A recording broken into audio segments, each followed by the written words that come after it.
नमस्कार दोस्तों, अभिज्ञान क्लासेस में मैं एक बार फिर आप सभी का हार्दिक स्वागत करती हूँ। आई होप सो आप बहुत अच्छे होंगे और अच्छे से पढ़ाई कर रहे होंगे। तो चलिए आज का ये लेक्चर स्टार्ट करते हैं। अपभ्रंश शब्द का सबसे पहले उल्लेख किसने किया है? तो अपभ्रंश शब्द का सबसे पहले जो उल्लेख है वो पतंजलि के द्वारा किया गया है। यहाँ आपका ऑप्शन नंबर सी सही हो जाता है। चलिए इसकी व्याख्या देख लेते हैं। अपभ्रंश शब्द का सबसे पहले उल्लेख महाभाष्यकार पतंजलि ने किया है, जिससे पता चलता है कि संस्कृत या साधु शब्द के लोक प्रचलित विविध रूप अपभ्रंश या अपशब्द कहलाते हैं। रस प्रकार प्रतिमान से च्युत, रसखलित, भ्रष्ट अथवा विकृत शब्दों को अपभ्रंश की संज्ञा दी गई और आगे चलकर यह संज्ञा पूरी भाषा के लिए स्वीकृत कर ली गई। चलिए नेक्स्ट प्रश्न देखते हैं।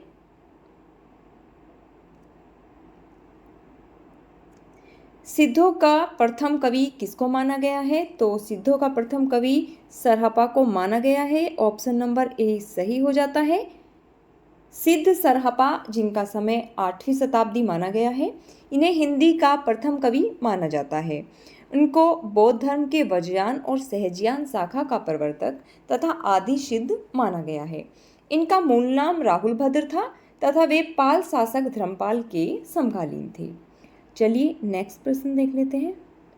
उक्ति व्यक्ति प्रकरण, यह ग्रंथ किस प्रकार का ग्रंथ है? तो उक्ति व्यक्ति प्रकरण यह एक व्याकरण ग्रंथ है। ऑप्शन नंबर डी आपका सही हो जाता है। उक्ति व्यक्ति प्रकरण इस ग्रंथ के लेखक दामोदर पंडित हैं। हिंदी व्याकरण के इतिहास में इसका महत्वपूर्ण स्थान है तथा इसका रचना काल 12वीं शताब्दी का पूर्वार्ध माना जाता है। चलिए नेक्स्ट प्रश्न देख लेते हैं। प्राकृत पेंगलम के रचयिता कौन है? तो प्राकृत पेंगलम के रचयिता वंशीधर हैं। ऑप्शन नंबर सी आपका सही हो जाता है। लक्ष्मीधर ने 14वीं शताब्दी के अंत में प्राकृत पेंगलम नामक ग्रंथ का संग्रह किया। प्राकृत पेंगलम में विद्याधर, सारंगधर, जज्जल, बब्बर आदि कवियों की रचनाओं को संकलित किया गया है।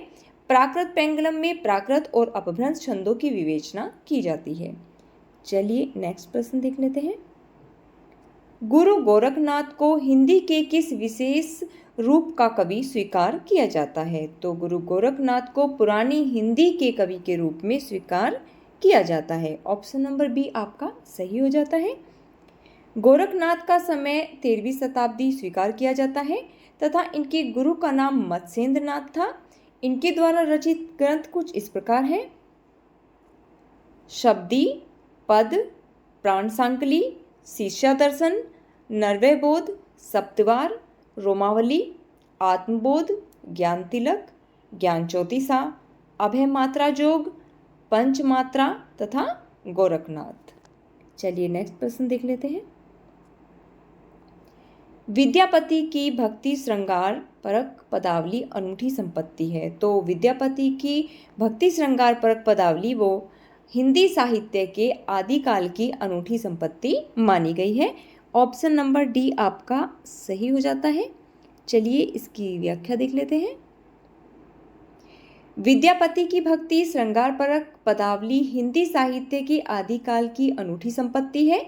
विद्यापति तिरहुत के राजा शिव सिंह और कीर्ति सिंह के दरबारी कवि थे। हजारी प्रसाद द्विवेदी ने विद्यापति को श्रृंगार रस के सिद्ध वाक कवि कहा है।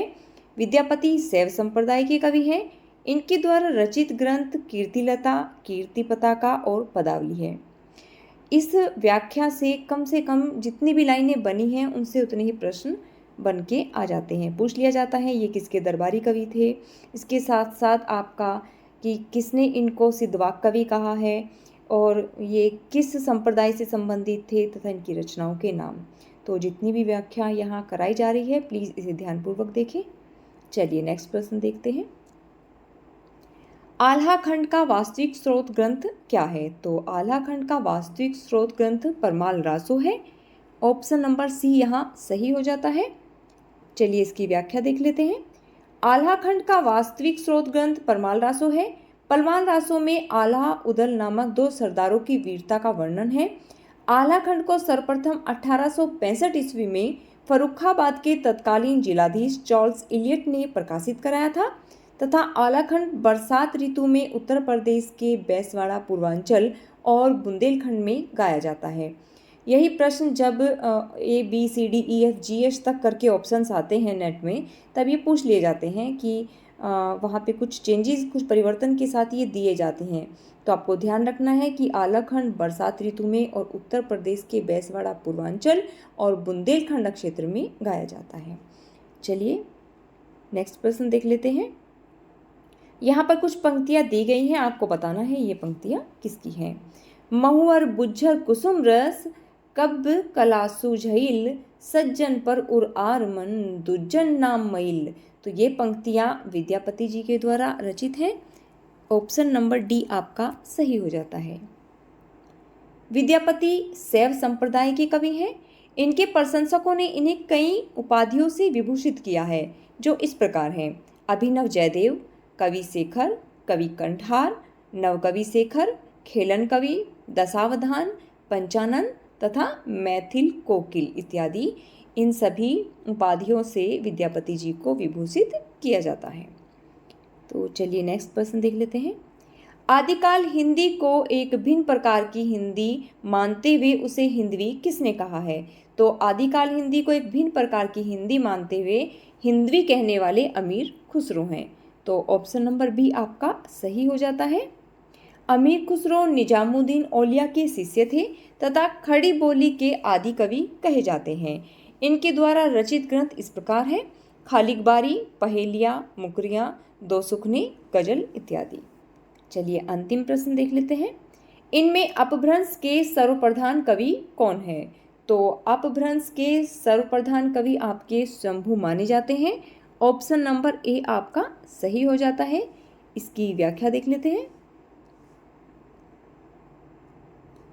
अपभ्रंश के सर्वप्रधान कवि शंभु थे। शंभु को जैन परंपरा का प्रथम कवि माना जाता है। इन्हें अपभ्रंश भाषा का वाल्मीकि कहा जाता है तथा इनके द्वारा रचित 3 ग्रंथ बताए गए हैं। पौमचर्यु, रिठनेमिचर्यु तथा शंभु छंदस। जो चलिए दोस्तों, आज का ये लेक्चर यहीं समाप्त करते हैं। अगर आपको ये प्रयास अच्छा लग रहा है तो इसे लाइक, शेयर और सब्सक्राइब कीजिएगा। Thanks for watching.